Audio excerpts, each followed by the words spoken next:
What up, world? What's up? What's good? What's going on? What it do? How are you? Yeah, coming to some conclusions. I do think this is a self-evaluation. I think I've got room to grow my finances. I've found a career in life as a man, found purpose and calling. I understand the concepts of finding passion, having peace with myself. But I'm definitely at a place where I'm noticing finance is a place I can grow in. Now, let me explain, because finances in and of themselves are simple. Finances are numbers, and I am fantastic with numbers. I do math in my head, I grasp it. You know, it is what it is. Numbers, I can do all day. When I say finances, I refer to, my life lesson, area that I'm causing myself trouble. One thing I find, or my analysis of people, humans, we get caught up with ideals. Remember I said rest in peace was a big topic. We get caught up with ideals. It's like a pit bull with a bone, if you can imagine. By the way, I love pits, American bullies especially. That's my breed. On the Rottweiler. Now imagine a dog with a bone. Just once they bite down, like don't let it go. That's how we get with our fears, our doubts. We get them trapped in our craw and you just don't let go. You wrestle the thing down, you go over it in your head. And with me, how it tends to manifest, I'm the head of my household. I tend to have my mindset. Consciously, I say, I don't want her to be perfect. I don't want her to be like me. Yet I guess in saying that, my mind just ignores the negative of don't, and just says, be like me, be perfect. Because I just keep finding myself criticizing, evaluating. I talk with her and communicate with her. This is my bone. I grab onto this bone of finances, and you're not doing this right. How can you expect this to work out? And why do you keep doing that? I need you to be my partner. I need you to know the other half. Mind you, this is the conversation with me. I may be the financier, but should something happen to me, or I'm unavailable, I do need her to be able to step in. But a lot of the times, it's a place where my ego runs loose. It gets so critical, so judgmental. I don't even like it. But that's how it works. That's the ego. That's the definition of it. Edging God out. I'm not at peace. I'm not thinking of abundance. I'm not allowing her to be her way, knowing that everything will be okay, resting in peace, knowing that the finances will come in, knowing that the prosperity will work out.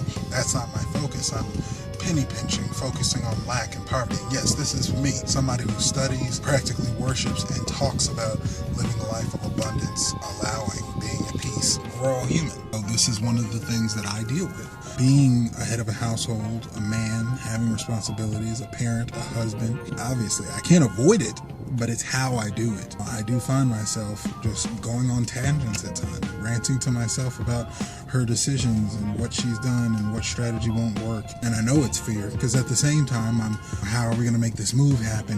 School costs more than we were expecting to. Job didn't come through at $30 an hour, and this, and the other. And how are we going to? There's so much worry, so much doubt, no hope. Hope and faith.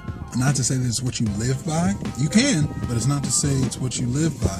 Hope and faith is that there may be a windfall around the corner. Keeping in mind that it is always possible for anything to happen. The circumstances can change, that just what you need is right there when you need it, but you can't see it.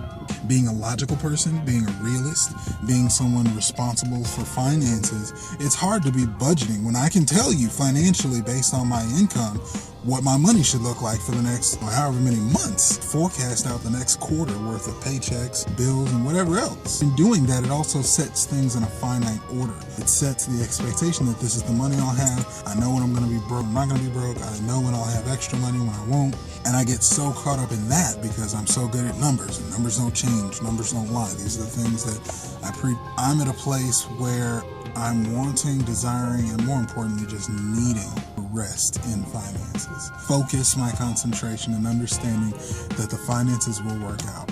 The roof over our head. And mind you, these are the things that I pray for, meditate on, and am thankful for every single day, every chance I get. But just resting in that. It's the pressures of being a man. Pressure, right? Isn't that crazy? Because, we're all spiritual beings. We're all part of God. I'm a cup full of God. God's the ocean. You get a cup of the ocean. What do you have? You've got a cup of the ocean. Is that what's in that cup? The ocean? No, it's a cup of water. Ocean water at that point. Am I God? No, I'm a part of God, one with God, a piece of God in this individual vessel. Identify with the responsibilities of being a man, the responsibilities of having children. It's funny because those responsibilities don't even fall on my shoulder as I'm sitting here talking about it. But through physical terms, that is what I'm growing in turning 30 and finding this growth and manhood and confidence and purpose in life. It is my desire. I put pressure on myself. I don't know if it's ego, I can't really tell you, but I identify with those pressures of I need to make sure our roof is overhead. I need to make sure that we have food in our mouths. I need to make sure that there's clothes on my wife and children's back and myself. I need to make sure that we have gas for transportation. And the crazy part is that's the whole thing about resting in peace, is that all those needs are met. I'm just explaining why, how I feel, and it's good for me to hear it and express it. I'm seeing the benefit. It allows me to really visit and analyze myself almost in a third person perspective.